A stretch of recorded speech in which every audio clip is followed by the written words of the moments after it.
It's delicious. That's right. Yeah. The chief say, "Yep, hey, they got they putting a lot of stuff in the food, man. The food is if you seen them chickens, the chicken legs and the wings that's out there now, the things are huge, man. That's because they got all of the growth hormones and the steroids and all that stuff in these chickens, man. And they're growing at a rapid rate. The chickens was never this big. These joints walking around like Hercules chickens now. You know what I'm saying? And you eating them like, look at all this delicious chicken. I got a big old piece of chicken. Look at it. No. That chicken right there gonna give you the gout.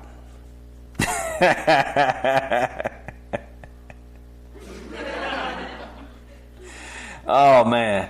Oh, so let's see. Ninja said, I know it was unhealthy, but those french fries that you made from old chicken or fish grease were awesome. Yes, sir. They are, man. I'm telling you. That, especially if it was that lard, you had that Crisco, the animal shortening, and you fried all your stuff in there. I am telling you, that is the best fried items is out of the fat. The shortening. I cannot believe we ate that. But we lived eating animal fat frying. Woo! I'm telling you. All right. Let me keep this thing moving here, man. The movies. You know, as well as I know, the movies were rare. You ain't going to no movies. You hardly went to the movies back then. I mean, it had to be a huge opening to, and this is when you're younger. When I became a teenager, it was a little bit more, because I think I had my own money then, so I worked through the summers, so I was able to go and see certain things that I wanted to see. But if it was up to your mama and your daddy getting you out there to go to certain movies, they're like, and it wasn't even no bootleg then, hardly, coming up, so you just missed it. You had to catch it when it came on HBO, like a year later. Yeah, that's what you had to end up doing if you had HBO. Most of us didn't have HBO. Most of us had regular TV, and we did not have that cable. We had that knob that you turned, and you'd have about 4 stations. You had the ABC station, the local ABC. You had the local CBS. You had the local NBC. There wasn't no Fox then. There was usually an independent type of channel, some kind of local something that came on, and that was pretty much it. You might have 2 of them. I think we had one called 27 and 33. And they had, I don't know, some weird stuff that come on them channels. But you find the best sports games on those channels too on a Saturday. Or you find Kung Fu Theater on that channel on Saturday. You know what I mean? It'd be something like that. But the TV, sometimes you turn it, and if you had one of them good ones where you can press the button on it, press the button in the I think it had like numbers like 2 over here and 4 over there. You press 2, 4, that means 24. You press that and it would turn to channel 24. And those TVs were crazy, man. VHF and UHF, that was it. The VHF channels was the main ones, and the UHF was the ones I was speaking about, that 27 and that 33. But you had them channels, and you might have had a PBS. I think PBS showed up later on. But think about when you came up, you know, the programming, wasn't a lot of programming. You had to watch what was on TV. So growing up black, we were susceptible to watching the Dukes of Hazzard. You know what I mean? We actually looking at a car, a white family, and a guy, or 2 guys, driving around in a car called the General Lee. Bo and Luke Duke. Yeah, exactly. Some country Georgia cats. Riding around in a car called the General Lee. That's what we watched. And they had the rebel flag on top of this car. That's what we did. And we were like, yeah, man. Ooh, man. The General Lee, that's my car. You know what I'm saying? You riding around and you talking and you bragging about the damn General Lee. And whoever had a car like the General Lee out there, they had that Dodge Charger and they had theirs painted like the General Lee with the flag on it. They was the coolest people in the city, man. Like, wow, check them out, man. They call it like the General Lee. You know what I'm saying? But that was how brainwashed we were. we were brainwashed to that. And a lot of the other programming that came on during that time, man. This was before cable. So when cable comes on the scene, you had the superstation TBS, the Turner Broadcasting Station, and he pretty much was piping the Braves to you. He had Braves and he had Georgia Championship Wrestling, which later on became World WCW. But that's all you had on Turner then. You know what I mean? You had them two things that kept Turner alive. But you'd be like, man, that's what got me to Atlanta, because I'm sitting looking at this channel like, man, that's Atlanta. Atlanta looking good, man. I like Atlanta. I can't wait to get to Atlanta. So I got older and I went to Atlanta, and here I am. And it was all because of Turner, TBS. Shout out to Turner.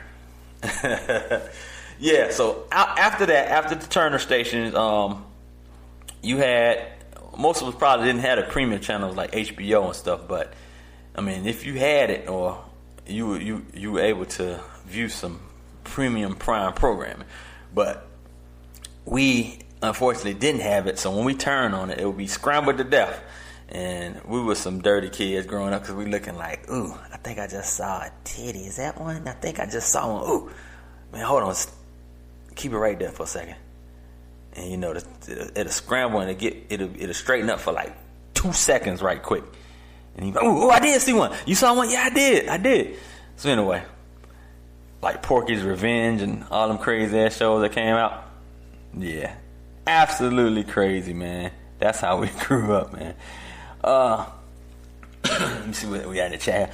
Sluggo said, if you ain't got no movie money, don't even ask. You're right. We couldn't at all. Not at all.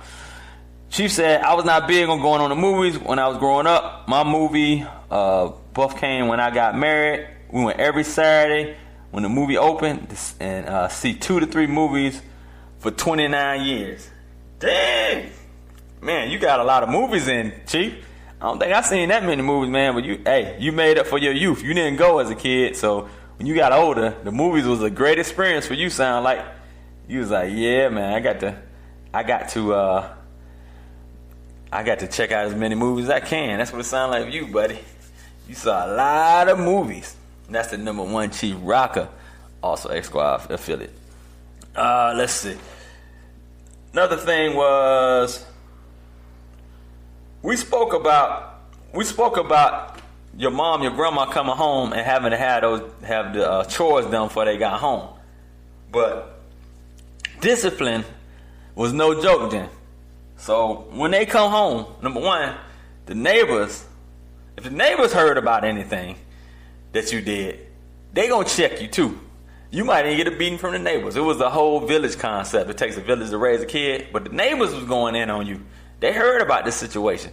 So when you got home, the punishment was swift and hard. I ain't gonna lie. You would get the beatings.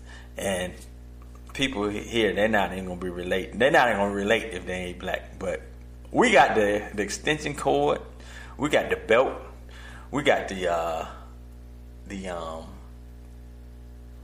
switch. Go outside and get the switch. You might got beat with extension cord, the cord on the iron or whatever it is. You know what I'm saying?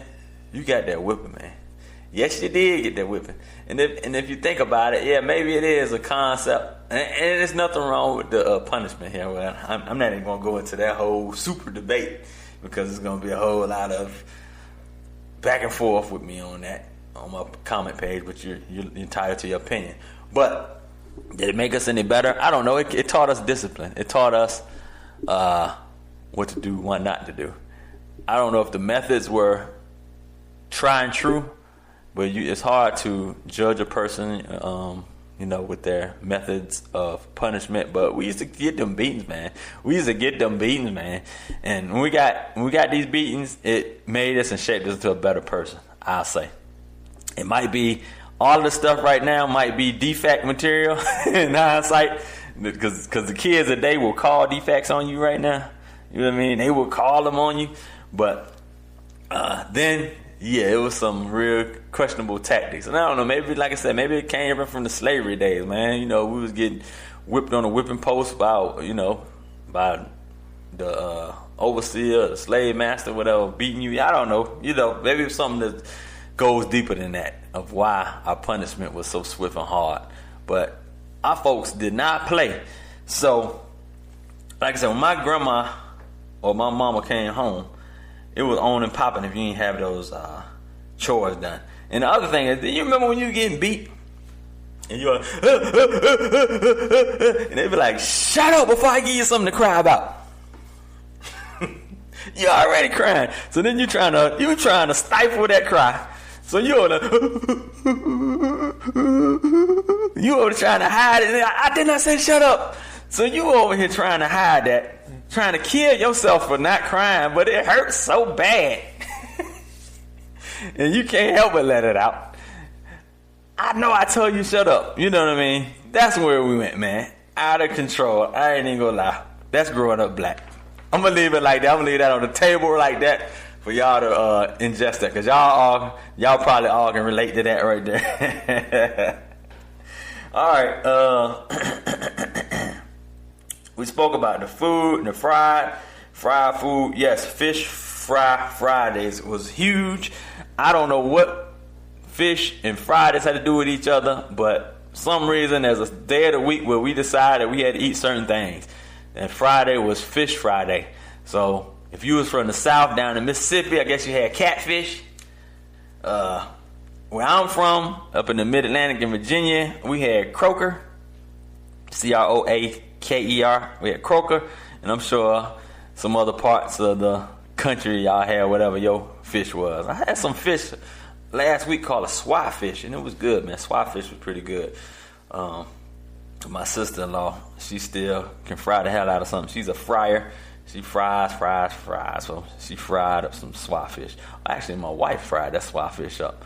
But I ain't gonna say that because she don't like. She be embarrassed when we talk about frying. I don't know, because she, I guess, ate so much fried food that, you know, we be trying to do better, man. But every now and then when she do fry something, she don't even like fish, but she can fry the hell out of some fish. I'm telling you, she don't even like fish, man. That was some of the best fish I think I ever had last week. I was like, damn, where this fish come from? She's like, that's swai fish. I'm like, okay. I ate the fish. She fried it. It was seasoned perfectly, crispy and golden, with the hush puppies on the side. Man, we did it big. We did it big. And you got to have the Texas Pete hot sauce. Gots to have hot sauce. You are not a black household without hot sauce. I ain't talking about no Frank's. I'm not talking about no Tabasco sauce. We don't do Tabasco sauce. We do hot sauce. Louisiana hot sauce, Texas Pete hot sauce, hot sauce. That's what we do. So make sure you got some hot sauce in the crib. And then, we are wrapping it up. We are coming down to our last one. Let me see here. This one is big. Do you remember? Do you remember? All right. Halloween. Do you remember coming up and for Halloween, your mama like, no, we are not buying no costumes this year.